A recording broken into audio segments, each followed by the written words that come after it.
DEEPSEA Challenge is an annual international competition and world record event.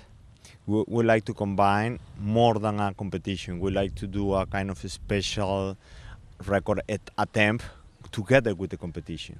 And this year we are having national record in variable weight from the Brazilian athlete Carol Schrapp. She did already the national. She will go for more than 100 meters on 11.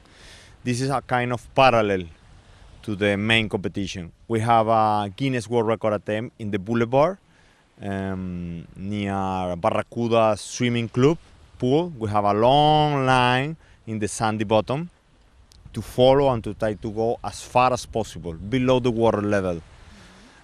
This is a dynamic world record attempt in the ocean, in the open water, because it's different than in the pool. It's different performance, okay?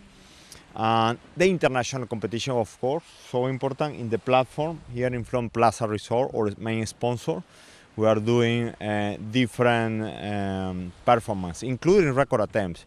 Janine Grossmeyer from Netherlands just did a world record the second competition day. She did 92 meters in the discipline of free immersion. We are doing, in that platform, we are doing 3 disciplines, depth disciplines: constant weight, no fins, and free immersion.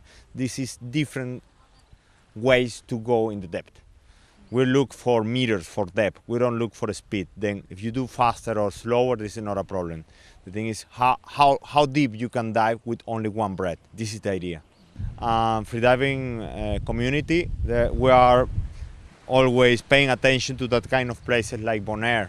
And Bonaire is new in the freediving community, and I'm sure that we're going to have a lot of more people coming to train and learn freediving in Bonaire, because Bonaire is a top freediving destination. Do you also have a lot of local people competing?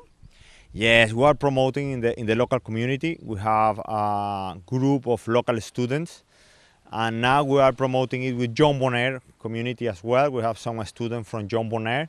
I want that they compete here in doing beginners performance. This is okay, this is very nice, but in the end they were a little bit busy, and I'm sure next year they will join us because they are enjoying the training, they are learning a lot, they are excited about the discipline, about the possibilities in that beautiful water.